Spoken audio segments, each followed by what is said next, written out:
Es uno de los consejos de ministros más largos que se recuerdan, más de 7 horas. Decretado el estado de alarma en todo el país, tenían que definir exactamente en qué se traducía todo eso. Las discrepancias entre el gobierno de coalición y los escollos también de los nacionalistas han obligado a ralentizarlo todo.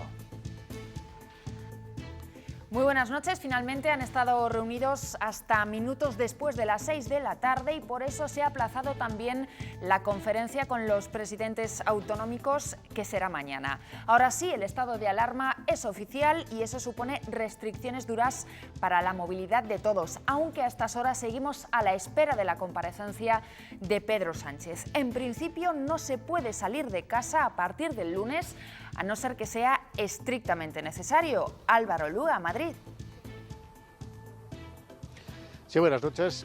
La comparecencia del presidente debe ser inminente, así nos lo anuncian desde la Secretaría de Estado de Comunicación. El presidente del Gobierno podría en los próximos minutos comparecer ante los medios, ante los españoles. Después de media hora de intervención será turno para los periodistas, quienes preguntemos muchas cuestiones, porque el Consejo de Ministros, como decías, ha sido muy largo, 7 horas. Y mientras siguen aumentando los casos positivos por coronavirus en todo el país, también en Castilla y León, donde ya son 5 las personas que han fallecido con ese virus. Hoy una mujer de 101 años en Burgos y otro paciente que estaba ingresado en Salamanca. Lidia Bartolomé. Sí, buenas noches, María. Se trata de un hombre de 72 años que ingresaba en este Hospital Clínico de Salamanca hace unos días después de dar positivo por coronavirus y que presentaba patologías previas. Como decías, ya son 5 las víctimas mortales en Castilla y León. Los hospitales de la comunidad ya se preparan para evitar un colapso de la sanidad. Módulos prefabricados en el Clínico de Valladolid y un hospital militar de protección civil a las puertas del río Ortega. Hasta ahora solo era una recomendación en nuestra comunidad, pero ya se notan muchísimos bares y establecimientos cerrados por todas las provincias.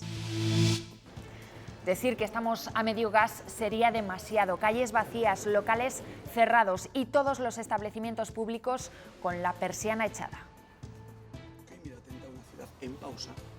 Lo primero por ayudar, lo segundo porque esto no para y lo tercero pues por salud. La salud lo primero, vamos. Con la ola de miedo que se ha generado, evidentemente la gente no está con un espíritu para ir a un restaurante, pero ni al nuestro ni a ninguno.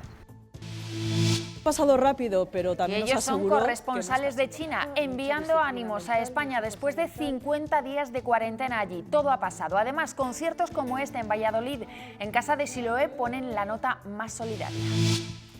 Y en el tiempo, mañana van aumentando las nubes y llega más frío. Vuelven las heladas de madrugada, aunque serán de carácter leve.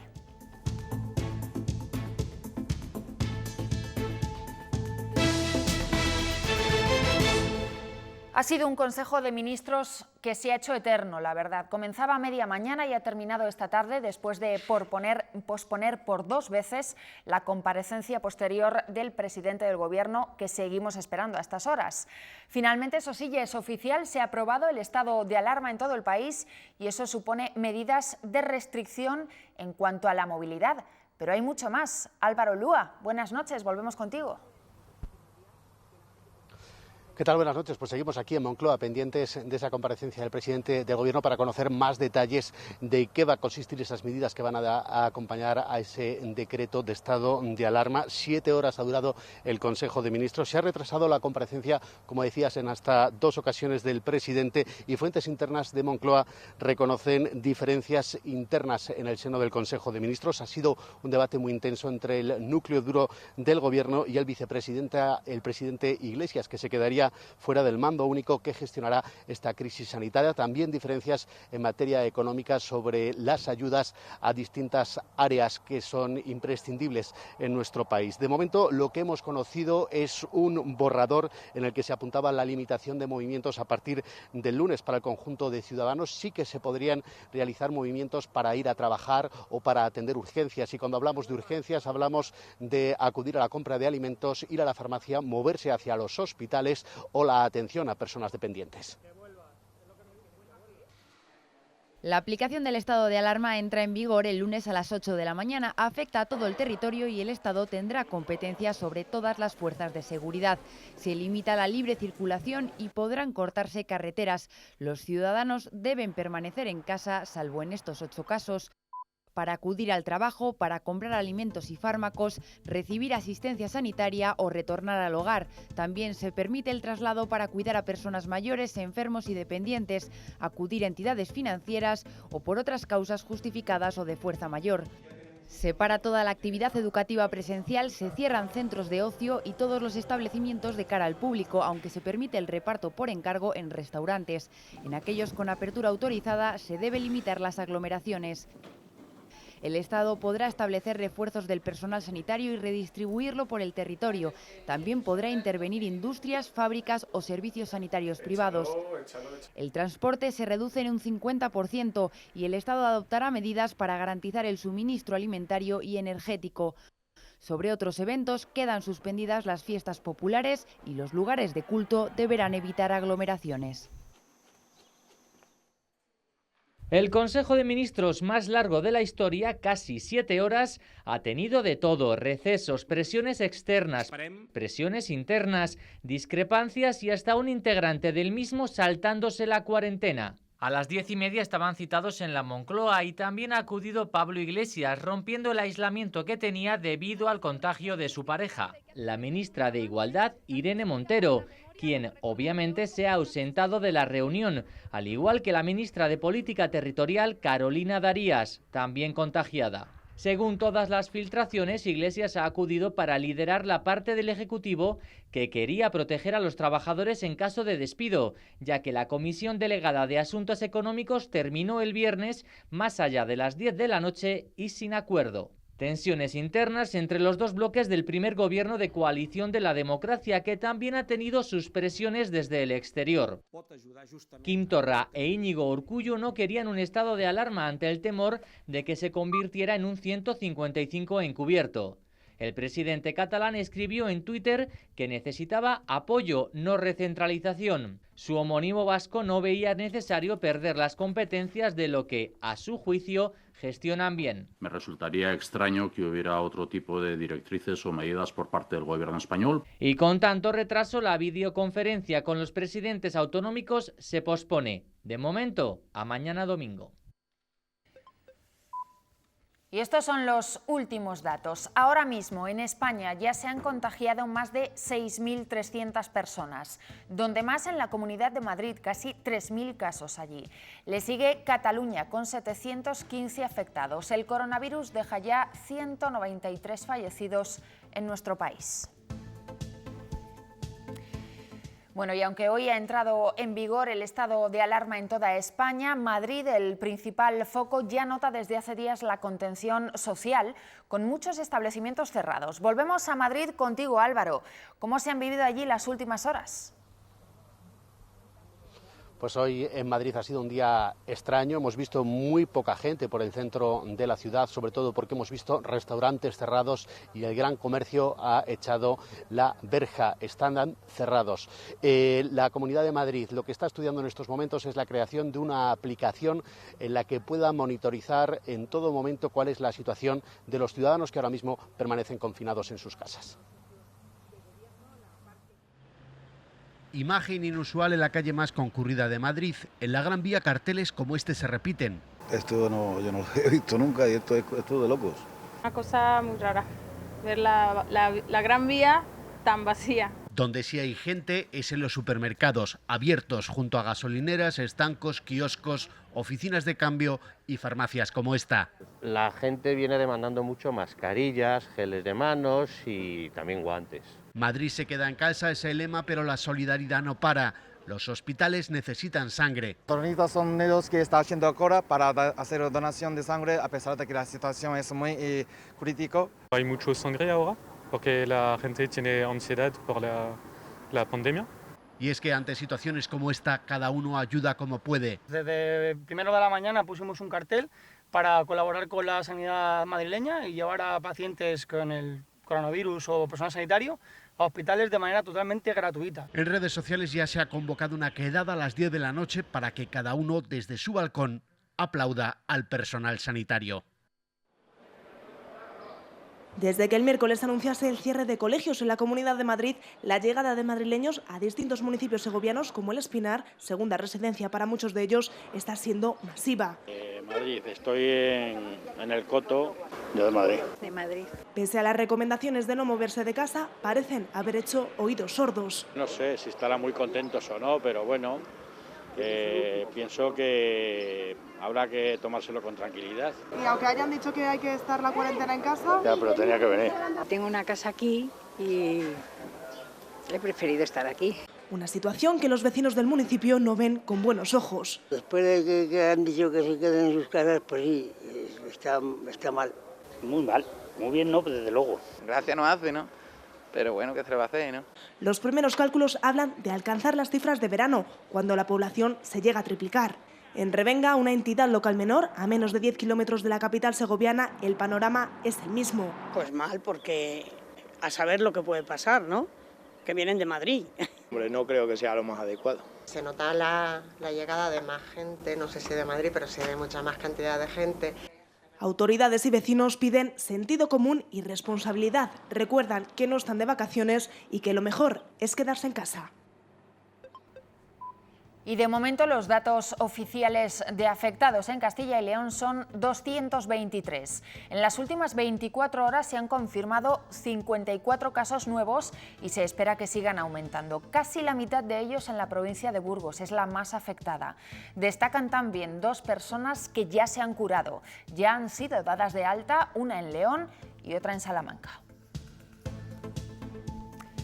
Como les decíamos, Burgos sigue siendo el principal foco epidémico de la comunidad. Allí localizamos además una de las víctimas mortales de este sábado, que ya son 5 en nuestra comunidad con coronavirus.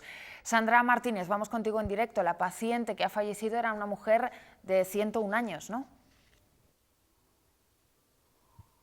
Efectivamente, buenas noches. Se trata de una mujer de 101 años que ha fallecido hoy. Se trata de la segunda víctima mortal en la provincia de Burgos. En total ya son 113 casos positivos de coronavirus y también hemos conocido hoy que hay 10 casos en Aranda de Duero. Hoy era el segundo día de cuarentena aquí en la capital y a lo largo del día hemos visto cómo tanto tiendas como bares cerraban sus puertas por iniciativa propia. En cuanto a los ciudadanos, hay quienes están respetando esa cuarentena, pero hay quienes no lo están haciendo. Por eso, a lo largo de la tarde y sobre todo ahora, a esta hora, la policía local está paseando por las calles de Burgos recordando a los ciudadanos la importancia de respetar esta cuarentena por el bien de todos. Sábado 14 de marzo y así está el centro de Burgos. La principal zona de compras y de tapas está prácticamente vacía. Te da un poco de pena, ¿verdad? Porque estoy en los bares, están peluquerías, todo está cerrado.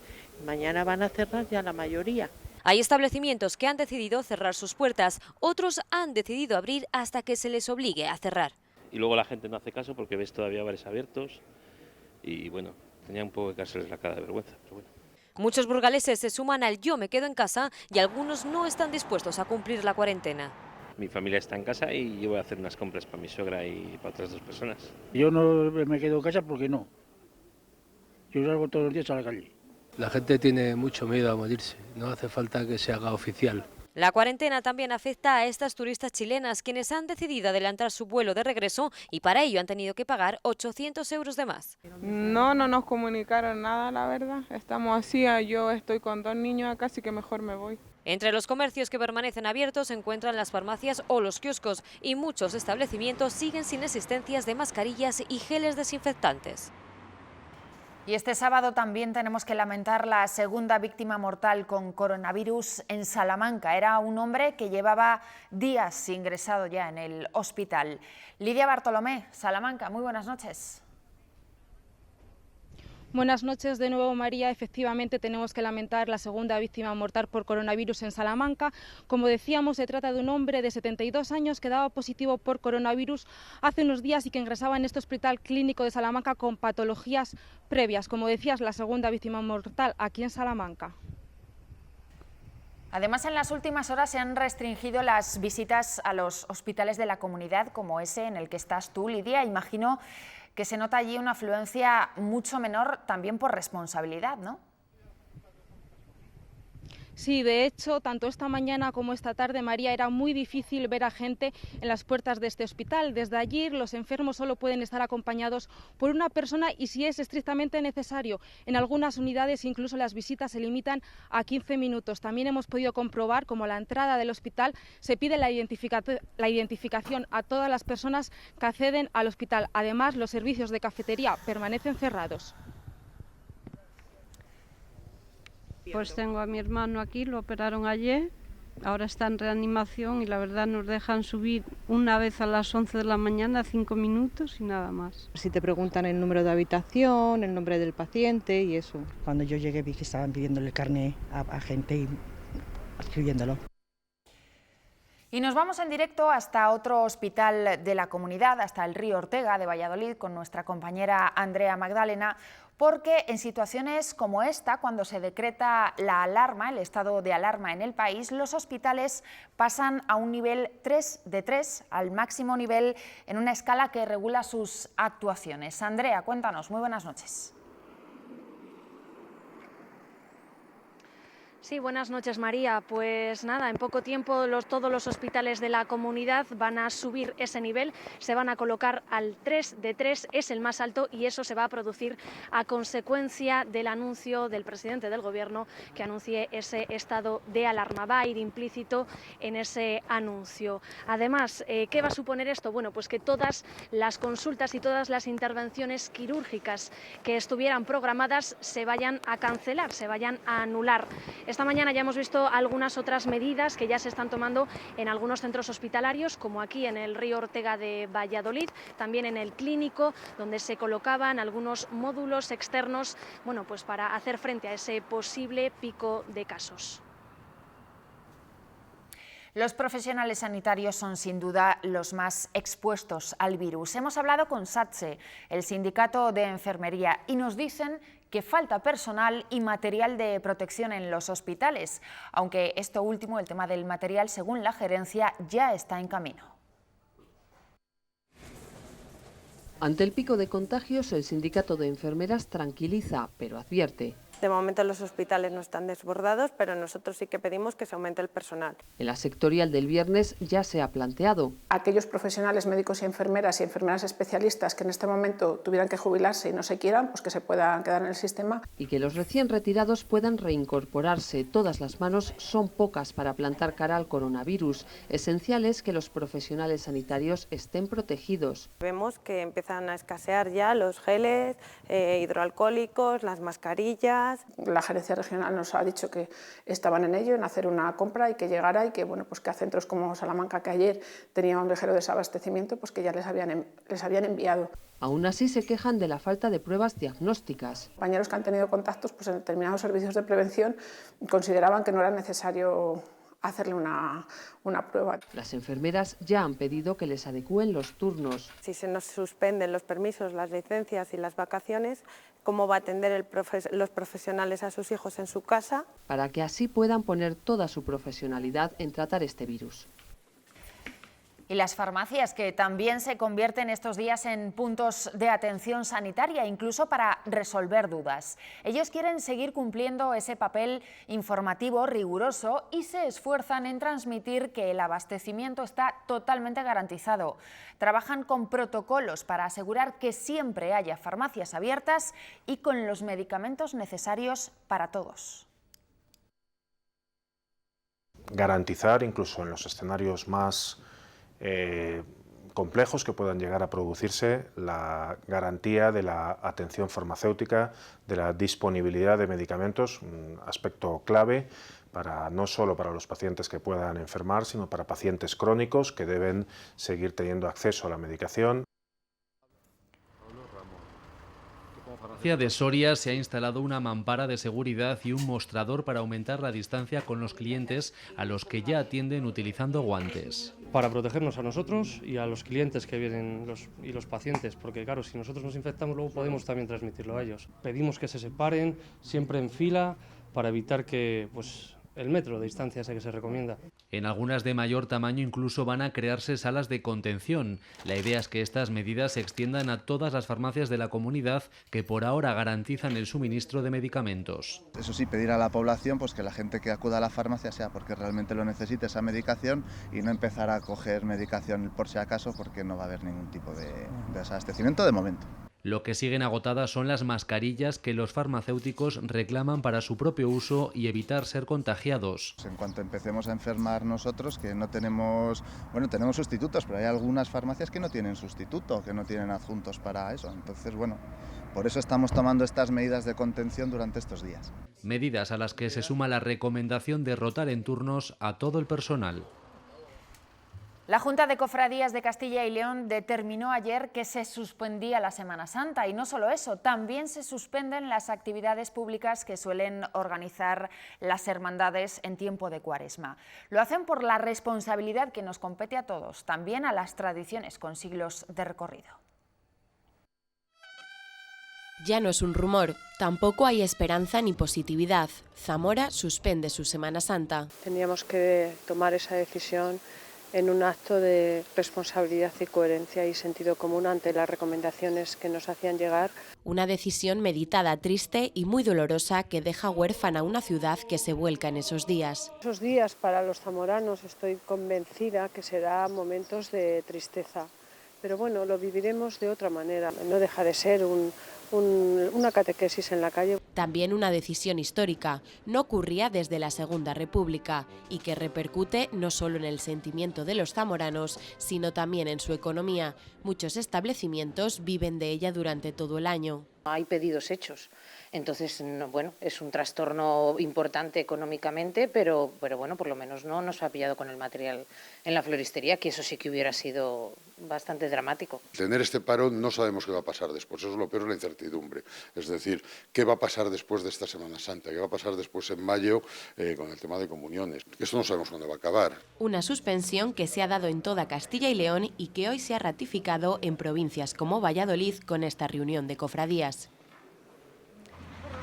Sin embargo, son miles los que hacen oídos sordos a todas las recomendaciones porque el abastecimiento está garantizado y las colas, ya lo ven, se repiten en muchísimos supermercados. Desde primera hora, incluso antes de que abran, se agolpan los clientes y salen después con carros repletos. Hoy es sábado, hace buen tiempo y muchos se resisten también a dejar de salir por las zonas de fiesta. Sin embargo, ya saben que eso evidentemente no está dentro de las actividades inevitables que ha fijado el Gobierno para salir de casa. Nos vamos hasta una de las zonas más populares de León, hasta el barrio húmedo. Roberto Núñez, buenas noches. Ahora mismo el silencio que hay en uno de los lugares más bulliciosos, un sábado cualquiera a estas horas aquí en la Plaza de San Martín, en el corazón del barrio húmedo, pero la verdad es que el seguimiento ha sido masivo de esa petición de cierre de locales de ocio, de bares, de restaurantes, y tan solo se ven algunos paseantes por esta zona, también algunos ciudadanos buscando algún local abierto, que algún bar hay también, porque como decimos el seguimiento, eso sí, durante la jornada ha sido un tanto desigual. Se alternaban las trapas bajadas con algunos locales que incluso presentaban bastante buen ambiente y con terrazas, a pesar del bando municipal que lo prohibía. Esta es la situación que ha vivido a lo largo de la jornada la comunidad. Persianas bajadas y puertas cerradas. Estando al tanto de todo lo que ha pasado en otros países, consideramos que la cuarentena es algo necesario. Decenas de bares y restaurantes de Valladolid han puesto los candados a sus negocios hasta nueva orden. Lo primero por ayudar, lo segundo porque esto no para y lo tercero pues por salud. Con la ola de miedo que se ha generado, evidentemente la gente no está con un espíritu para ir a un restaurante. Pero poner el cartel de cerrado a sus establecimientos no ha sido algo fácil para los propietarios. Tomar una decisión, yo no la veo nada sencilla, cerrar un bar o cerrar un negocio, por pequeño que sea, porque lleva muchas cosas. Unas pérdidas muy fuertes. Es más, se está valorando muy fuertemente qué va a pasar cuando cerramos y de qué manera vamos a poder abrir. Los empleados pues lo están pasando mal. ¿Qué va a pasar? ¿Qué va a pasar? A día de hoy no sabemos si darles vacaciones, si son vacaciones, si tendremos que hacer ERES o no lo sé, nos pondremos en manos de abogados. Por el momento, incertidumbre. Habrá que esperar para saber qué medidas se van a tomar en el mundo de la hostelería y cuál será su repercusión. No se puede hacer nada porque es imprescindible que no lo hagamos. Para evitar concentraciones se cierran los centros sociales, piscinas o bibliotecas. Muchas grandes franquicias ya están así, pero hay más. Es una imagen inédita, los parques infantiles precintados. Se quiere evitar que se conviertan en focos de contagio, en centros de reunión de menores, ahora que se han suprimido las clases. En los edificios administrativos solo se atenderán las demandas imprescindibles, las que no se puedan hacer online. No hay transporte urbano y el turismo también echa el cierre.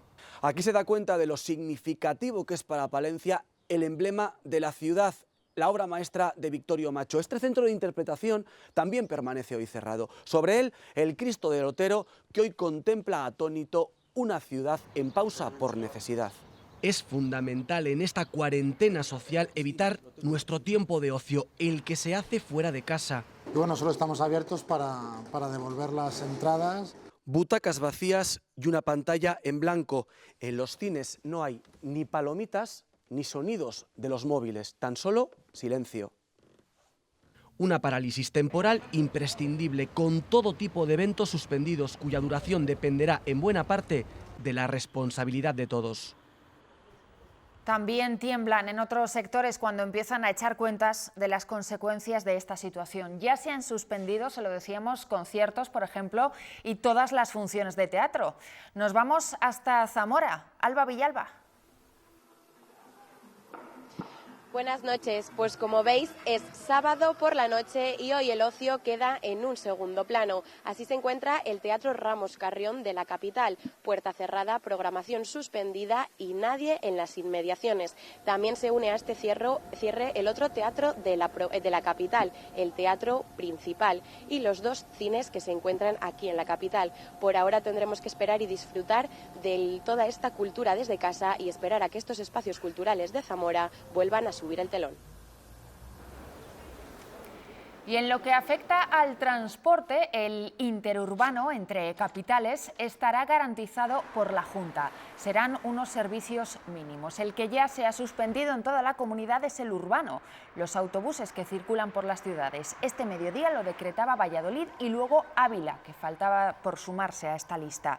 No hay buses urbanos, por tanto, en ninguna capital. Otro gremio que toma medidas contra el coronavirus es el de los taxistas. Siguen las recomendaciones del Ministerio de Sanidad y los vehículos se ventilan con frecuencia. Además, las manillas y otras superficies se desinfectan después de cada servicio. Esto que ven es el gesto más repetido por los taxistas. Limpian y desinfectan minuciosamente cada parte de su taxi después de cada servicio. Los puntos de contacto con el cliente, tanto sea la manilla, el cinturón de seguridad, reposabrazos. Dentro del taxi es difícil mantener la distancia de seguridad. Por eso, en los vehículos y a disposición de los clientes hay pañuelos desechables y líquido desinfectante de manos. Pues al proceder al pago pues hay que limpiarse las manos con un gel alcohólico que tenemos. Medidas que toma este colectivo para mantener sus servicios con las mayores garantías sanitarias. Aseguran que los usuarios llevan días prefiriendo el taxi antes que el transporte urbano. No, la gente de hecho se fía más del taxi que de los servicios más colectivos como el autobús, por ejemplo. Porque al ser más individualizado pues no se produce la aglomeración de gente que se produce en otros sitios. Aunque saben que sus viajes disminuirán, aseguran que no les preocupa, porque en estos momentos lo importante es quedarse en casa. Vamos en directo al Palacio de la Moncloa con la comparecencia del presidente del Gobierno, de Pedro Sánchez. Le escuchamos.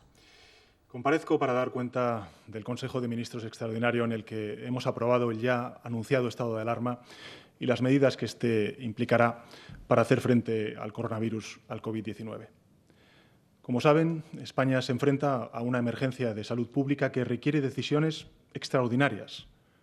Una pandemia que es mundial y que supone un serio perjuicio para el bienestar del conjunto de ciudadanos. Una crisis sanitaria, económica y social a la que vamos a dar respuesta con la mayor excelencia y rigor científico y con todos los recursos que sean necesarios. Los expertos sanitarios nos han explicado una y otra vez que esta no es una situación estática. Así ha sido desde el inicio. Las fases de propagación son cambiantes y, por lo tanto, los escenarios de respuesta se han ido adaptando precisamente a ese escenario tan dinámico. Hasta ahora estábamos en la fase de contención reforzada, siguiendo siempre los criterios de quienes tienen mayor conocimiento sobre las epidemias y también las pandemias. Y nuestra misión y determinación, les quiero trasladar, es máxima. Es proteger a los españoles y ganar al virus. Y a partir de ahora entramos en una nueva fase, que es la de la activación del mecanismo constitucional del estado de alarma. Estamos preparados, tenemos las ideas, las políticas claras y no nos va a temblar la mano para ganar al virus. Ponemos en el centro de nuestras prioridades la salud del conjunto de la población española, de las personas, pero al mismo tiempo debemos atender directamente a nuestras familias, a los trabajadores, a los autónomos, a las empresas. Las medidas que vamos a adoptar son drásticas y van a tener, desgraciadamente, consecuencias. Por eso, lo primero que quiero es avanzarles que hoy hemos acordado implementar en el próximo Consejo de Ministros las siguientes medidas en el conjunto del país para paliar los efectos económicos y sociales del estado de alarma. Serán 4 grupos de medidas. En primer lugar, apoyo a los trabajadores, a los autónomos, a los empresarios, a las familias, a los colectivos más vulnerables. En segundo lugar, el apoyo a la flexibilización de los mecanismos de ajuste temporal de actividad para evitar los despidos, los denominados ERTEs. En tercer lugar, el apoyo a la actividad económica y a las empresas para garantizar la liquidez ante las dificultades transitorias pero intensas como consecuencia de la emergencia económica derivada del coronavirus. Y, por supuesto, en apoyo a la investigación de la vacuna sobre el coronavirus. Estas medidas se van a sumar junto a otras nuevas que iremos aprobando a lo largo de toda la crisis, a las ya activas del Plan de Choque Económico que presentamos y aprobamos en Consejo de Ministros el pasado 10 de marzo. A partir de aquí, procedo a anunciar y a explicar las principales medidas que implica la decisión del Gobierno de España de declarar el estado de alarma. En primer lugar, la declaración del estado de alarma afecta a todo el territorio español durante 15 días que podrán prorrogarse con la autorización del Congreso de los Diputados si fuera necesario. Esto quiere decir que a partir de hoy, para que los españoles lo entiendan perfectamente, la autoridad competente en todo el territorio será el Gobierno de España. El Real Decreto entrará en vigor con efectos inmediatos, pues se va a publicar en el Boletín Oficial del Estado esta misma noche. Para el ejercicio de las funciones contempladas en este Real Decreto y sus amplias medidas, bajo mi dirección, la dirección de la Presidencia del Gobierno, les anuncio que serán también autoridades competentes delegadas en sus respectivas áreas de responsabilidad las siguientes personas. En primer lugar, la ministra de Defensa, Margarita Robles, el ministro del Interior, Fernando Grande Marlaska, el ministro de Transportes, Movilidad y Agenda Urbana, José Luis Ábalos, y el ministro de Sanidad, Salvador Illa. En aquellas áreas de responsabilidad que no recaigan en la competencia de alguno de los titulares anteriores, la autoridad competente delegada será el ministro de Sanidad, Salvador Illa. Informo también a los españoles y españolas que todos ellos quedan habilitados para dictar los acuerdos, las resoluciones, las disposiciones e instrucciones interpretativas que en la esfera específica de su actuación sean necesarias para garantizar la salud y la seguridad. En segundo lugar, les anuncio que los integrantes de las fuerzas y cuerpos de seguridad del Estado, todos los cuerpos de policía de las comunidades autónomas y de las corporaciones locales, a efectos de este Real Decreto, quedarán bajo las órdenes directas del ministro del Interior. Los servicios de intervención y asistencia en emergencias de protección civil definidos en el Sistema Nacional de Protección Civil actuarán también bajo la dependencia funcional del ministro del Interior. Asimismo, en cualquier momento y cuando sea necesario para la eficaz tarea y el eficaz cumplimiento de las medidas, dispondremos de la actuación de las Fuerzas Armadas. El Ejército ya está preparado para ello. Cada administración conservará las competencias que le otorga la legislación vigente en la gestión ordinaria de sus servicios para adoptar las medidas que estime necesarias, pero siempre, y esto quiero subrayarlo, en el marco de las órdenes directas de la autoridad competente. En tercer lugar, les anuncio que durante la vigencia del estado de alarma, las personas únicamente podrán circular por las vías de uso público para la realización de las siguientes actividades. En primer lugar, la adquisición de alimentos, productos farmacéuticos y de primera necesidad. En segundo lugar, la asistencia a centros, servicios y establecimientos sanitarios. El desplazamiento al lugar de trabajo para efectuar su prestación laboral, profesional o empresarial. El retorno al lugar de residencia habitual. La asistencia y cuidado a mayores, menores, dependientes, personas con discapacidad o personas especialmente vulnerables. El desplazamiento a entidades financieras y de seguros, por causa de fuerza mayor o situación de necesidad, cualquier otra actividad de análoga naturaleza. Esta circulación habrá de realizarse individualmente, salvo en las personas con dificultad de movilidad, con discapacidad para poder moverse y podrán ir acompañadas. E igualmente se permitirá la circulación de vehículos particulares por las vías de uso público para la realización de esas actividades y, por supuesto, para el repostaje en gasolineras o estaciones de servicio. En todo caso, en cualquier desplazamiento deberán respetarse las recomendaciones y también las obligaciones dictadas por las autoridades sanitarias. El ministro del Interior podrá acordar el cierre a la circulación de carreteras o tramos de ellas por razones de salud pública, seguridad o fluidez del tráfico o la restricción en ellas del acceso de determinados vehículos por los mismos motivos. En cuarto lugar, en el ámbito educativo queda suspendida la actividad educativa y también la universitaria presencial en todos los centros y etapas, ciclos, grados, cursos y niveles de enseñanza. Durante el periodo de suspensión se mantendrán las actividades educativas a través de las modalidades a distancia o online, siempre que ello resulte posible. En quinto lugar, queda suspendida toda actividad comercial minorista, a excepción de los comercios de alimentos, bebidas, productos y bienes de primera necesidad, establecimientos farmacéuticos, médicos, ópticas, productos ortopédicos, higiénicos, prensa, combustibles, estancos, equipos tecnológicos y de telecomunicaciones, alimentos para animales de compañía, tintorerías, peluquerías, comercio por Internet, telefónico o por correspondencia. Se suspende cualquier otra actividad o establecimiento que pueda suponer un riesgo de contagio. La permanencia en los establecimientos comerciales cuya apertura esté permitida deberá ser la estrictamente necesaria para que los consumidores puedan realizar la adquisición de alimentos y productos, quedando suspendida la posibilidad de consumo de productos en los propios establecimientos. En todo caso, se evitarán aglomeraciones y se controlará que consumidores y empleados mantengan la distancia de seguridad de al menos 1 metro a fin de evitar los posibles contagios. En sexto lugar, se suspende la apertura al público de museos, archivos, bibliotecas, monumentos, locales y establecimientos en los que se desarrollen espectáculos públicos, actividades deportivas y de ocio.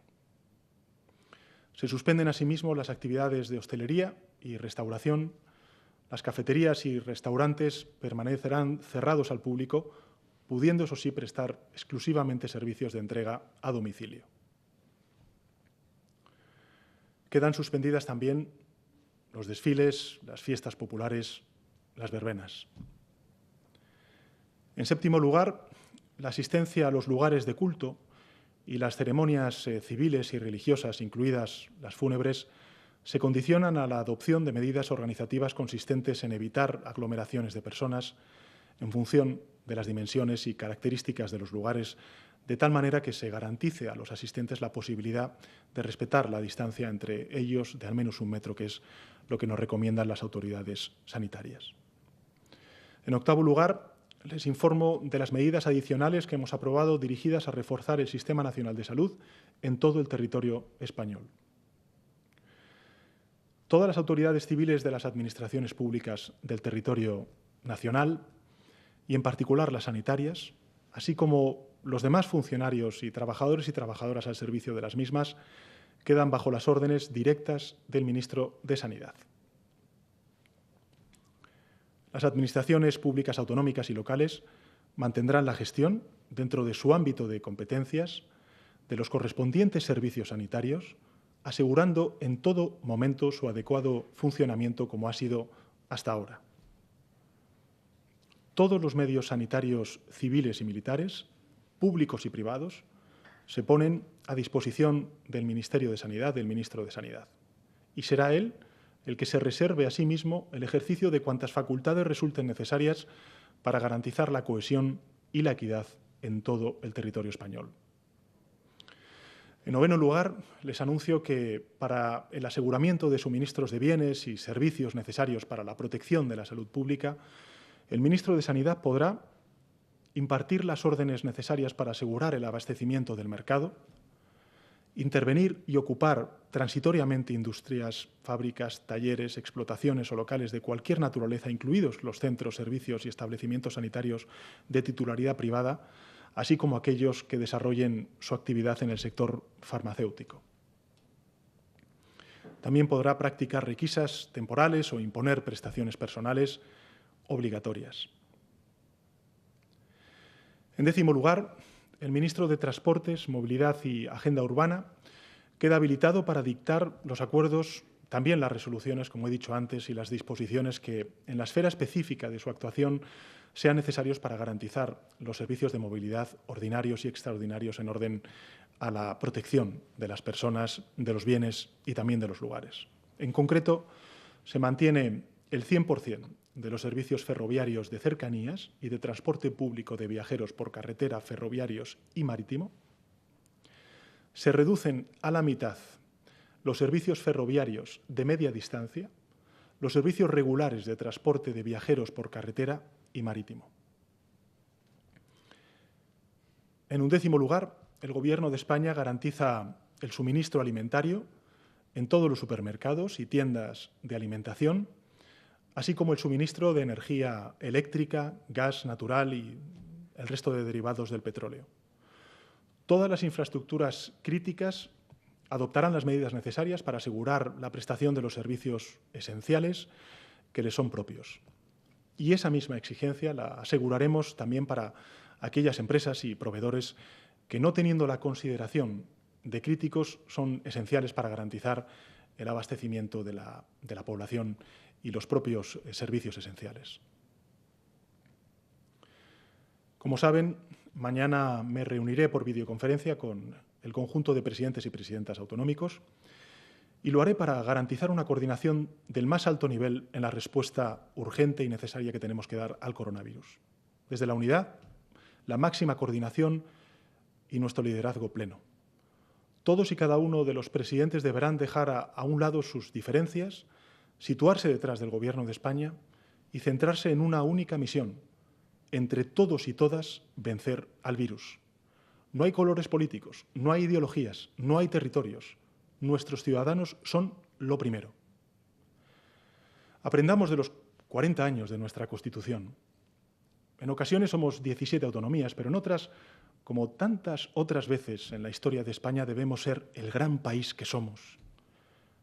Vamos a dar una respuesta conjunta, a la altura del Estado autonómico que somos, con el Gobierno de España liderando al conjunto de las administraciones para dar una respuesta común. Como presidente del Gobierno de todos, les trasladaré al conjunto de presidentes y presidentas autonómicos con todo detalle las acciones que el Consejo de Ministros extraordinario ha decretado y escucharé sin duda alguna sus sugerencias en torno a las medidas que iremos aplicando y adaptando en función de los posibles escenarios de esta emergencia sanitaria que sufrimos. Los principios que guiarán nuestra acción en esta crisis durante las próximas semanas con el conjunto de gobiernos autonómicos, provincias y también municipios serán tres: la coordinación, la cooperación y la colaboración. En definitiva, la unión. A partir de este principio de unidad de fuerzas y de objetivos, analizaremos lo que ocurre en cada territorio, tomaremos las medidas adecuadas en función de la fase de propagación y también redistribuiremos las fortalezas para no escatimar en esfuerzos en las comunidades que más lo necesiten. La solidaridad, el diálogo, la cohesión territorial estarán presentes en todo momento. Porque hay que levantar la cabeza. El virus no distingue de territorios, ni de ideologías, ni de colores políticos. Por eso insisto, coordinarnos, escucharnos, no es una opción, es una obligación. La unidad de acción de todas las administraciones públicas es una condición indispensable para salir victoriosos de esta emergencia sanitaria. Y desde el Gobierno de España, con el concurso del conjunto de autonomías y de municipios y provincias, y también de los distintos partidos políticos, usaremos todos los recursos a nuestro alcance ante una urgencia que nos concierne a todos, que es la de combatir la propagación del virus y frenar la curva de contagio. Demasiadas veces nos hemos confundido los seres humanos a la hora de identificar a nuestros enemigos. Pero esta vez es importante no equivocarnos, porque ahora estamos ante nuestro verdadero enemigo, que es la pandemia y el virus. Es un enemigo de todos, y todos debemos combatirlo unidos. Quiero ser muy ilustrativo para que los españoles conozcan cuál es nuestra tarea colectiva. El objetivo en esta batalla contra el virus es, primero, reducir su propagación, después detenerla y, por fin, eliminarlo. Tenemos por delante, como he dicho en otras comparecencias, semanas muy difíciles, de esfuerzos y también de sacrificios. Esos esfuerzos y sacrificios empezarán a dar fruto cuando consigamos el primer objetivo, que es doblegar la curva de propagación del virus. Cuando observemos que su difusión no asciende en flecha, sino que se hace más lenta, ese será el primer logro colectivo. La victoria sobre el virus comenzará cuando el número de altas médicas sea superior al de nuevos infectados. La victoria será mayor cuando caiga en picado la propagación a nuevos enfermos. Será en ese momento cuando nuestra economía se recuperará con fortaleza. Pero la victoria será total cuando, además de eliminarlo, contemos con una vacuna que evite futuras pandemias. Estos días aparecen mensajes inspirados por la confusión, por la rabia y por la angustia. Y es comprensible, porque no hay nada más que dañe el ánimo de una persona que la amenaza de lo desconocido. Es una reacción humana, pero debemos actuar con unidad, con responsabilidad y con disciplina social. Como presidente del Gobierno os pido vuestra colaboración, sé que la tengo, a la vez que frenamos la curva de contagio, cortemos también la cadena de transmisión del pánico. Paremos los bulos, las especulaciones, las fake news, con información contrastada. Actuemos con responsabilidad, con disciplina social y con sentido de comunidad. Sé que somos capaces de hacerlo unidos. Sabemos que en cada casa de España ahora mismo se necesita un mañana, una certeza de que mañana esto habrá pasado. Y así es, mañana esto habrá pasado. Porque hoy estamos actuando coordinados, unidos y con la máxima solidaridad y eficacia. Al menos hasta que la emergencia del virus pase, porque va a pasar. Y entonces podremos volver a las calles, a las terrazas, volveremos a la rutina de nuestros puestos de trabajo, visitaremos a nuestros amigos, a nuestras amigas, a nuestros seres queridos, llevaremos a nuestros hijos al parque y nos dispondremos para la siguiente fase, que es la de la recuperación social y económica, y la vuelta a la normalidad. Pero hasta que llegue ese momento, no derrochemos energías que son precisas ahora. No perdamos el rumbo, vayamos todos a una. Sin duda, no se me escapa, son tiempos de extraordinaria dificultad. Pero más extraordinario aún es nuestro país. Como ya he compartido, cada uno de nosotros tiene una misión. La tienen, y del máximo nivel, los profesionales de la salud que nos protegen a todos. La tienen las administraciones, que deben proveerles de recursos y coordinarse. La tienen nuestros mayores, que deben extremar su protección. La tienen también los jóvenes, que deben mantener la distancia social. La tenemos cada ciudadano y cada ciudadana de sí mismo, cuidando de sí mismo y así cuidando del resto de la comunidad. Este es el momento de la responsabilidad y la disciplina social, pero también es el momento del compromiso con los más vulnerables. Hoy debemos recordar que la crisis económica de 2008 nos salvaron de ella nuestros mayores, abuelas y abuelos que fueron la tabla de salvación para muchos y muchas familias, y por lo tanto para la sociedad en su conjunto. De sus pensiones salió el dinero para llenar nuestras despensas, para atender los recibos o para pagar la manutención de los jóvenes universitarios. Su techo fue, en muchas ocasiones, el techo que cobijó a toda la familia. Nuestros mayores nos dieron algo más que ayuda, nos dieron un gran ejemplo. En esta crisis son ellos los que más necesitan nuestra ayuda. Y también esta crisis nos da la oportunidad de demostrar que aprendimos de su ejemplo, que somos capaces de estar a la altura de nuestros mayores y de reaccionar. Demostremos que esa solidaridad entre generaciones es un hecho. Protejamos a los mayores, protegiéndonos a nosotros mismos. Y cuando por fin todo pase, que pasará, avanzaremos. España ha demostrado y está demostrando en estas horas tan críticas que tiene capacidad de recuperarse frente a la adversidad. Y lo vamos a hacer unidos, tomando las medidas que sean necesarias donde sean necesarias y cuando sean necesarias. Y que nadie dude de que lo vamos a conseguir. España tiene la capacidad de levantarse cuantas veces haga falta, porque si de algo estamos convencidos es de la extraordinaria fortaleza de nuestro país. Empezando por nuestro sistema de salud público, que es nuestro mayor escudo contra la enfermedad, y siguiendo por nuestros trabajadores, por nuestros empresarios. Permitidme concluir haciendo un reconocimiento público a quienes están colaborando en esta batalla contra la enfermedad. A los profesionales de la salud que sois ejemplo de heroicidad con vuestra entrega y con vuestro trabajo. Gracias. A las autoridades locales, autonómicas, europeas, internacionales que ponéis por delante el interés común y la unidad de acción, también gracias. A las fuerzas y cuerpos de seguridad del Estado que veláis por el orden público, gracias. A nuestras Fuerzas Armadas que se unen a esta tarea ya en alerta, gracias. A los investigadores que trabajáis a contrarreloj para encontrar la cura del COVID-19, gracias. Al mundo de la cultura que con altruismo está haciendo llegar hasta las casas libros, conciertos, películas de forma gratuita para ofrecer una ocupación a la ciudadanía en este tiempo, gracias. A los empresarios, a los autónomos que sacrificáis los ingresos de vuestros negocios para proteger a vuestros clientes y a vuestros trabajadores, gracias. A los informadores y a los medios de comunicación por facilitar información veraz y difundir a la ciudadanía las recomendaciones médicas que evitan el contagio del virus, gracias.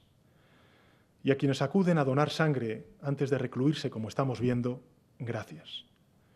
A las madres, a los padres que tranquilizáis a vuestros hijos y les explicáis con ternura que lo mejor es quedarse en casa, gracias. A quienes cuidáis de las personas más vulnerables para que estén protegidas y no les falte de nada, gracias.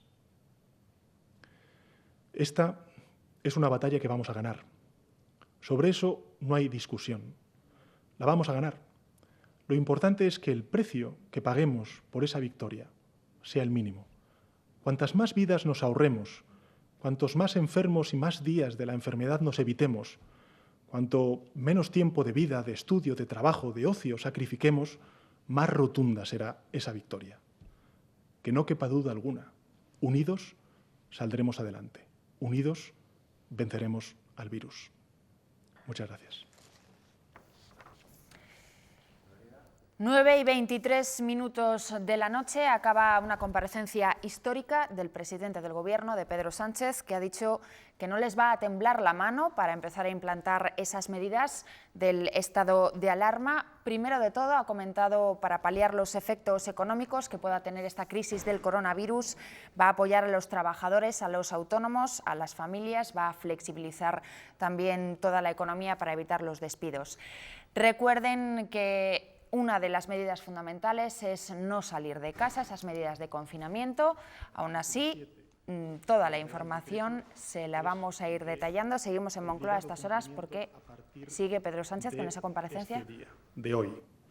Lo que sí que habrá será una serie de requisitos para poder circular por las calles, vinculados siempre a, como dice el artículo 7, la adquisición de alimentos, productos farmacéuticos de primera necesidad, la asistencia a centros sanitarios. En definitiva, los ciudadanos podrán circular por las calles para ir al trabajo, para comprar el pan, para ir a la farmacia, para sacar dinero del cajero, pero no podrán, por ejemplo, circular por las calles para ir a cenar a casa de un amigo, para irse a tomar un café o para hacer cualquier consideración que podamos definir como ocio. La siguiente pregunta la formula Iñaki Aguado, de Mediaset, en este caso de Telecinco. Pregunta por la cancelación de las elecciones gallegas. Creo que tenemos un vídeo. Escuchamos. Mecanismo que habilita al Gobierno para hacerlo. Y por otro lado, me gustaría saber si ha habido alguna discrepancia en el seno del Gobierno que ha hecho que se extienda este Consejo de Ministros extraordinario durante casi 7 horas. Muchas gracias. Muchas gracias, Iñaki, por tu pregunta. En relación con la última de sus preguntas, y que me parece importante porque además así me aprovecho para disculparme ante la opinión pública española, sé que han estado desde las 2 de la tarde pendientes de los medios de comunicación para esta comparecencia, decirles que es la primera vez en la historia de nuestra democracia que estamos aprobando este decreto de estado de alarma, que es un decreto importante, es un decreto contundente, es un decreto también complejo, porque estamos hablando de la cotidianidad de la ciudadanía. Y, en consecuencia, lo que hemos hecho durante todas estas horas, muchas horas, ha sido precisamente centrarnos en todos y cada uno de los artículos para que la claridad fuera absoluta, meridiana, y, en consecuencia, los ciudadanos, cuando reciban esta comunicación, sepan perfectamente a qué se atienen. En segundo lugar, en relación con las elecciones, ayer mismo tuve ocasión de hablar con el presidente de Galicia, de la Xunta de Galicia, y estuve también en comunicación con el Lehendakari Urkullu. Ambos han quedado con los distintos grupos políticos el lunes para evaluar la situación y, a partir de ahí, decidir si proponen la cancelación, o, vamos a decirlo así, la suspensión de las elecciones hasta que pasemos esta crisis. ¿Qué la pasaremos? En consecuencia, nosotros quedamos a la espera de cuál es la decisión que tomen los distintos grupos políticos, las distintas fuerzas políticas en estas dos comunidades, y a partir de ahí actuaremos. A ambos yo les he trasladado, en función de este marco del estado de alarma, cuál es la opinión del Gobierno. Creemos que es poco razonable el celebrar con estas medidas de restricción y también, sobre todo por la emergencia sanitaria que estamos sufriendo, la celebración de esas elecciones el 5 de abril. Pero, en todo caso, la competencia corresponde a ambos y serán los grupos políticos los que decidan qué hacer en relación con esta convocatoria electoral. Bien, la segunda pregunta me parece que llega de Marisol Hernández, del Mundo. El decreto da un margen amplio para ir endureciendo las medidas, pero ¿contempla el Gobierno escenarios más restrictivos si no logra frenarse el contagio? ¿Hay ya cálculos de impacto económico? Presidente, ¿cree que los españoles entienden que las decisiones que se toman tarden tanto en ejecutarse? Y, finalmente, ¿está el Gobierno transmitiendo los mensajes correctos sobre la dimensión de esta crisis? Bueno, muchas gracias, Marisol. Vamos a ver, nosotros desde el primer momento, lo he dicho en muchas comparecencias y lo ha dicho también el doctor Simón y también el ministro de Sanidad, lo que hemos hecho ha sido tomar todas las decisiones en función de la ciencia y de los expertos de pandemias y de epidemias como las que desgraciadamente está sufriendo el virus, o mejor dicho, el mundo, primero en Asia y ahora en Europa. Por tanto, máxima transparencia, máximo fundamento de todas las decisiones que hemos tomado en base a la ciencia, la evidencia y lo que nos dicen los expertos. En segundo lugar, evidentemente, lo he dicho antes en mi intervención, lo he dicho en muchas otras comparecencias, la crisis no es estática. Estamos ante un fenómeno dinámico que va evolucionando y que, en consecuencia, tenemos que adaptar todos los instrumentos del Estado para ser eficaces en la respuesta, en la contención a la propagación de este virus. Por tanto, con esta filosofía, nosotros creo que hemos dotado al Estado de unos instrumentos, de los instrumentos necesarios para poder responder ante un desafío que, insisto, no atiende ni a ideologías, ni tampoco a partidos políticos, y mucho menos a territorios. Y lo que queremos es, ante un problema común, darle una respuesta común, homogénea. La misma respuesta al mismo problema se viva en Málaga, en Sevilla, en Canarias, en Ceuta, Melilla, Madrid, País Vasco, en definitiva, en todos y cada uno de los rincones de nuestro país. Tenemos ese marco, gracias al estado de alarma, para los próximos 15 días. Yo iré al Congreso de los Diputados en los próximos días a explicar las medidas a las distintas fuerzas parlamentarias y, evidentemente, espero que con la colaboración, con la coordinación y con la cooperación entre administraciones, este virus lo podamos frenar, lo podamos contener a la mayor brevedad posible. Sobre los cálculos del impacto económico, es evidente que van a ser de envergadura. Hay distintos escenarios que se están planteando por los organismos internacionales, también por las instituciones europeas, también por organismos nacionales de previsión ante el escenario y, en consecuencia, lo que es evidente es que el impacto económico va a ser grande, que las medidas que vamos a tener que tomar, sobre todo para proteger a todos y cada uno de los ciudadanos y también protegernos de la propagación y de la transmisión de este virus, pues van a exigir medidas contundentes como las que he anunciado y, en consecuencia, van a tener un impacto económico y social evidente. Este Gobierno, sin duda alguna, no se abstrae de esa responsabilidad, de esa obligación. Hay muchísima gente que va a verse desgraciadamente damnificada como consecuencia de estas medidas para, insisto, frenar la propagación del virus y defender lo más importante, que es la salud pública de todos y cada uno de los ciudadanos en nuestro país.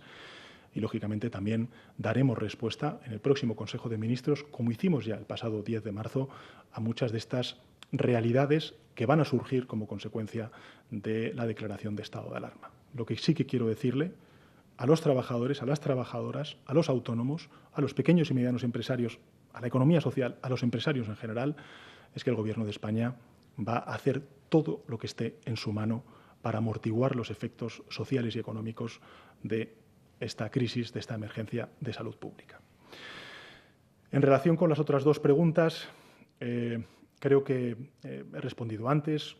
Nosotros estamos transmitiendo los mensajes en absoluta coordinación y fundamento con lo que nos dicen los expertos científicos y también, lógicamente, con la cooperación y la colaboración de la información que compartimos a nivel europeo y también a nivel global.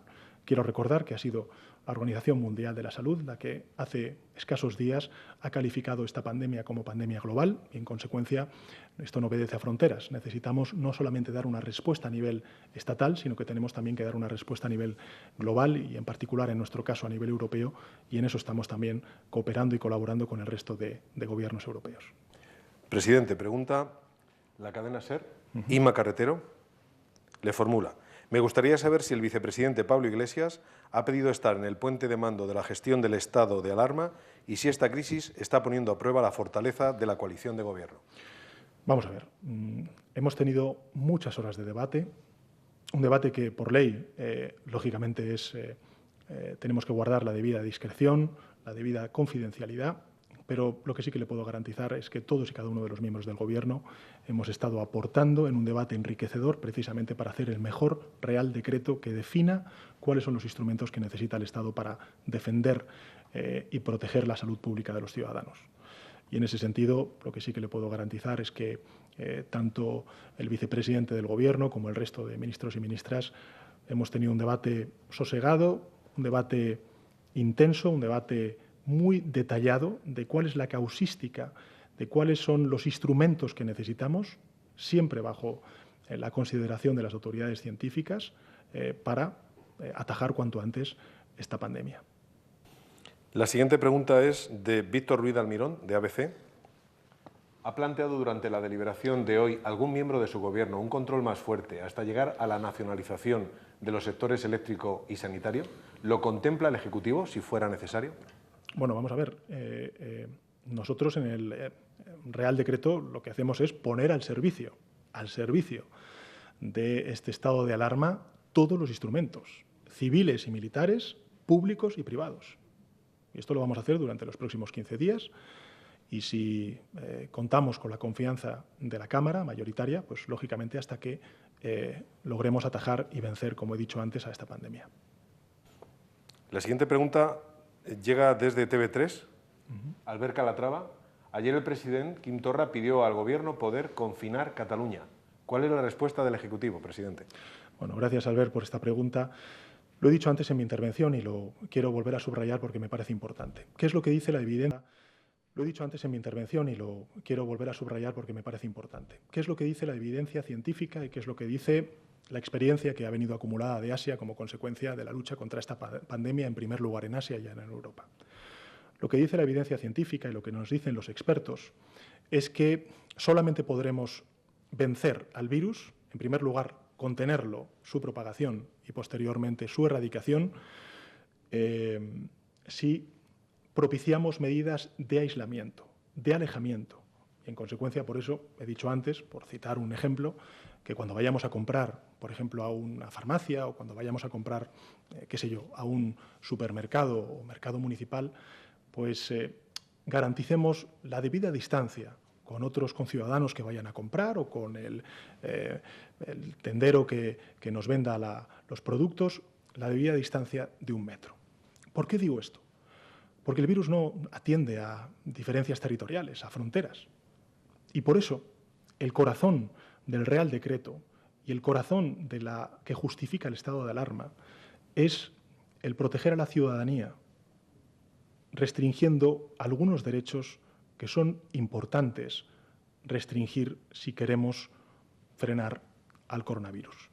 Por ejemplo, da igual que uno viva en Barcelona, que viva en Girona, en el Valle de Arán, por citar casos de Cataluña, o que viva en Ourense o en Lugo, o en Madrid. Todos y cada uno de ellos solamente van a poder salir de su domicilio para trabajar, para ir a comprar el pan, los alimentos que necesiten, para ir a comprar medicinas, para sacar algo de dinero de los cajeros, o a lo mejor para poder sacar al perro si tienen algún animal doméstico. En definitiva, esas son las actividades cotidianas que vamos a poder hacer y que van a justificar el que se pueda hacer uso de ese espacio público, que es la vía pública. Y, por tanto, nosotros no trasladamos en nuestro Real Decreto ninguna restricción territorial. Lo que hacemos es decir que si uno vive en Málaga, o vive en Madrid, o vive en Barcelona, o vive en Sevilla, o en Ceuta, o en Gran Canaria, lo único que va a poder hacer es eso. Esto, en algunas ocasiones, a lo largo de estas últimas horas, pues ha habido algunas noticias en los medios de comunicación que han dicho que hay personas de otras comunidades autónomas que han ido a pasar estos días pues a un lugar de costa o a un lugar de montaña. Bien, da igual. Esas personas, a partir de hoy, todo lo que podrán hacer será lo mismo que un residente. Podrá ir a comprar el pan, podrá ir a comprar el medicamento, pero no podrá ir a la playa, no podrá ir a una terraza, no podrá ir a una estación de esquí. Y, en consecuencia, esto explica el por qué nosotros no es que vayamos a restringir la movilidad en una comunidad autónoma o en otra, sino lo que estamos haciendo es restringir la movilidad de los ciudadanos, que son los potenciales transmisores del virus. Y haciendo este ejercicio de responsabilidad y de disciplina social a la cual antes hacía referencia, quedándonos en casa, leyendo, viendo la televisión, estando con nuestra familia, haciendo el quehacer diario limitado durante los próximos días, si somos disciplinados en ello, estoy convencido de que frenaremos la contaminación y la expansión del COVID-19. Presidente, vemos en un vídeo la pregunta que formula Beatriz de Nayas, de 4. Beatriz de Nayas, de 4 al día, fin de semana. Presidente, queríamos saber qué responde a la oposición que le está criticando por haber esperado hasta este momento para aplicar el estado de alarma y determinar las medidas concretas. Y otra pregunta sobre el Consejo de Ministros de hoy. ¿Por qué está siendo presencial y si han tomado algún tipo de precaución, ya que ahí estarían personas como Pablo Iglesias, que estaba en cuarentena? Gracias. Relación de los consejos de ministros con las máximas recomendaciones de la autoridad sanitaria. Con las máximas recomendaciones. Hay que recordar que el vicepresidente segundo no ha dado positivo en el test del coronavirus. Desgraciadamente sí lo ha dado la ministra de Igualdad, como también la ministra de Política Territorial, pero él no. En consecuencia, siguiendo las recomendaciones de la autoridad sanitaria, pues lógicamente ha podido acudir al Consejo de Ministros y celebrarlo como el resto de ministros y ministras y en mi caso también el resto de vicepresidentes y yo mismo, como suele ser habitual. Y en relación con la pregunta que usted me hace en relación con la oposición, yo en esto quiero ser transparente, diáfano. Creo que lo he sido desde el primer minuto, pero aprovecho su pregunta para subrayarlo.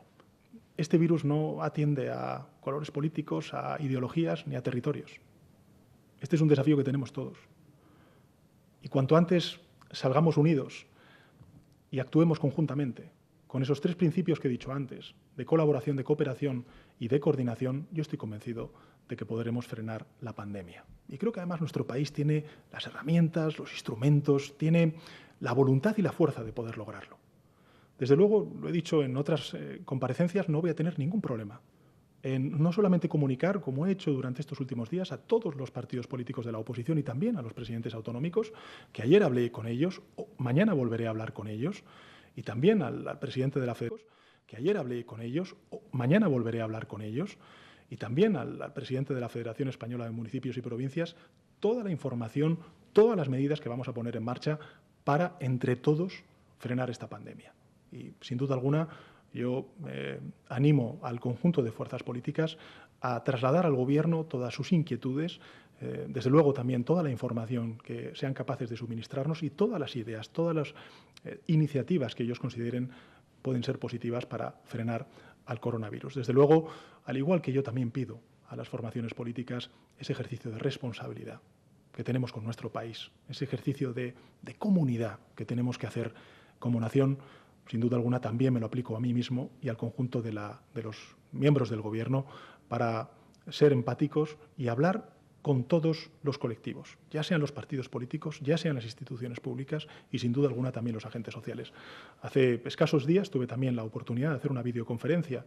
El Gobierno con los agentes sociales, con los sindicatos, con los empresarios, nos han trasladado medidas, además que han coordinado y han acordado ellos mismos, los empresarios y los sindicatos, y desde luego, como he dicho antes, el pasado 10 de marzo ya pusimos en marcha algunas medidas importantes, por ejemplo, el aplazamiento del pago de deudas tributarias que puedan tener pequeñas y medianas empresas y que va a implicar pues la inyección en la economía de 14.000 millones de euros, que no es poca cosa, pero sin duda alguna tenemos que seguir haciendo más para defender el trabajo y para defender a aquellos que más, desgraciadamente, van a sufrir los efectos sociales y económicos de las decisiones drásticas que tenemos que tomar para frenar esta pandemia.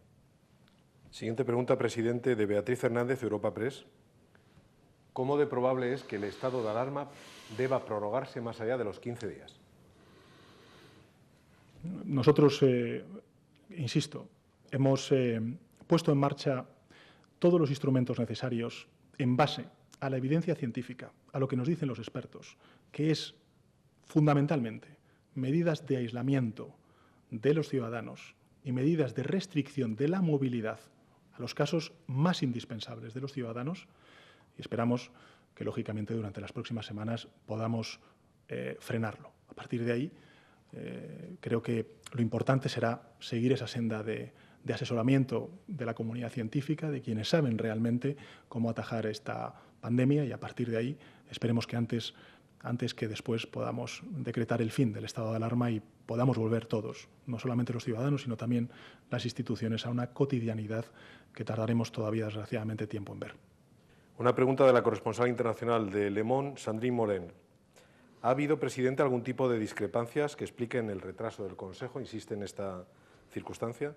¿Se puede decir que las medidas aprobadas significan, de hecho, el confinamiento de toda España y, en consecuencia, quitan sentido a hacer confinamiento a escala de comunidades autónomas? ¿Hay cálculos de cuándo podremos llegar al pico de contaminación? Bueno, vamos a ver. En relación con las dos cuestiones que plantea la periodista del diario francés El Le Monde, insisto, esta no es una batalla que estamos, teniendo contra un virus que está en un determinado territorio. Esta es una pandemia global, que ha dicho la Organización Mundial de la Salud, que comenzó en Asia, que ahora está en Europa y que tenemos que frenar. Por tanto, no estamos hablando de fronteras, ni de territorios, ni de acciones específicas en un territorio y no en otro. Precisamente, el planteamiento de la aprobación de este estado de alarma, que es el artículo 116 de nuestra Constitución, es para dotar de medidas y de mecanismos de coordinación a nivel de Administración General del Estado para poder dar una respuesta homogénea en todo el territorio. A igual problema, igual solución. Y esto es algo que explica el por qué nosotros estamos situando, porque es lo que nos está diciendo la evidencia científica y los expertos, estamos situando en la persona, en el ciudadano y ciudadana, el centro de todas las decisiones que tenemos que tomar primero como ciudadano y en segundo lugar también como administración pública. Por tanto, no estamos hablando de comunidades autónomas, no estamos hablando de España, estamos hablando de los individuos y de cómo España se dota a través del estado de alarma de los suficientes instrumentos y herramientas para trasladar esa necesidad de restringir nuestra movilidad, de ampliar el espacio de contacto y de relación con el resto de nuestros compatriotas para no ser portadores nosotros mismos y, en consecuencia, transmisores del coronavirus. ¿Hay cálculos de cuándo podemos llegar al pico de la contaminación? Insisto, con todas estas medidas que durante estas semanas hemos ido practicando y también con las medidas que vamos a poner en marcha a través de los instrumentos que nos dota el estado de alarma, creo que tenemos ya los suficientes instrumentos y las palancas también para dar una respuesta contundente a esta situación. Vamos a finalizar. A la Secretaría de Estado de Comunicación llegan decenas de preguntas de periodistas y le quisiera decir miles de preguntas de ciudadanos, de responsables políticos, incluso de presidentes autonómicos. No tengo problema en estar más tiempo. Sobre dos cuestiones concretas. Personas en el extranjero, españoles en el extranjero, hablan sobre la posibilidad de volver, tienen inquietud sobre esta circunstancia. Y también responsables políticos de territorios insulares, de las islas, Baleares y también Canarias, se preguntan el tráfico aéreo, en qué circunstancia queda con el decreto de estado de alarma. Vamos a ver. En relación con la primera de las preguntas, cualquier español que haya salido por motivos laborales, por motivos vacacionales y que tenga domicilio en España puede regresar sin ningún problema. Cuando regrese a España y cuando regrese a su domicilio habitual, pues lógicamente tendrá que verse sometido a las mismas exigencias y restricciones de movilidad que antes he explicado. Aquella persona o familia que durante estos últimos días ha decidido pasar unos días en su segunda residencia, podrá volver a su primera residencia, pero tanto en la segunda como en la primera residencia tendrán que verse obligados a las mismas restricciones de movilidad, de uso del espacio público. Insisto, comprar comida, comprar medicamentos, sacar dinero, pasear al perro o ayudar, por ejemplo, pues si uno tiene un familiar discapacitado, a poder ir a un centro sanitario o, efectivamente, pues ir a trabajar. Esto puede ocurrir también en las áreas metropolitanas, que a lo mejor pues, tienen un influjo sobre otros territorios, sobre Castilla y León en el caso de Madrid, o sobre Castilla-La Mancha en el caso de Madrid, o el caso de Aragón con Cataluña. Lógicamente, si se justifica el que pues uno trabaja uno vive en Segovia y trabaja en Madrid, pues lógicamente podrá utilizar el transporte público o podrá desplazarse en transporte privado a su centro de trabajo. Lo que no podrá es, viva fuera de esa provincia o dentro de esa provincia, desgraciadamente, pues compartir un rato de ocio en la casa de un amigo o de amiga. Eso no se va a poder hacer. Insisto, lo que sí que se va a poder hacer es ir a trabajar o ir a comprar el pan, el medicamento o pasear a tu mascota. Esto es lo que tendremos que hacer, desgraciadamente, durante los próximos 15 días. ¿Qué pasa con las islas? ¿O qué pasa también con Ceuta y Melilla?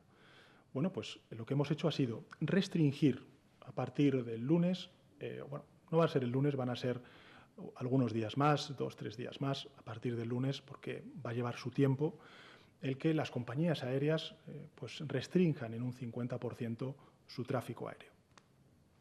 Eso no significa que, por ejemplo, pues, un ciudadano que viva, por ejemplo, en Gran Canaria y que tenga un familiar que ha enfermado en Tenerife no puede ir a visitarle.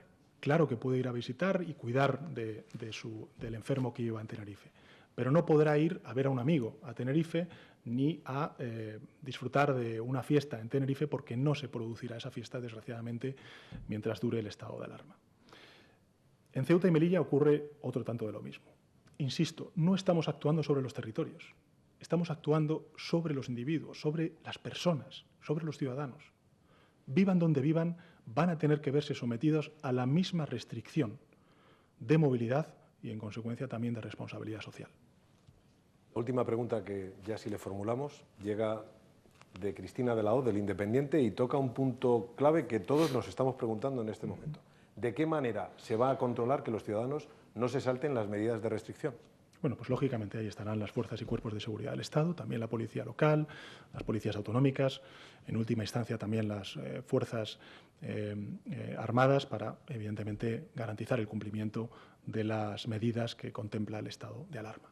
Yo me gustaría, y además porque soy consciente de que la mayoría de la ciudadanía española lo que quiere es pasar cuanto antes este virus, lo que quiere es convertirse ellos mismos también en un actor principal y protagonista en la defensa de la salud pública y, sin duda alguna, también en la contención de esta pandemia. Estoy convencido de que la mayoría de ellos lo que va a querer es cumplir con estas restricciones que nos hemos autoimpuesto precisamente para eso, para acabar cuanto antes con esta pandemia y poder recuperar la cotidianidad. Gracias, presidente. Gracias a los participantes. Gracias.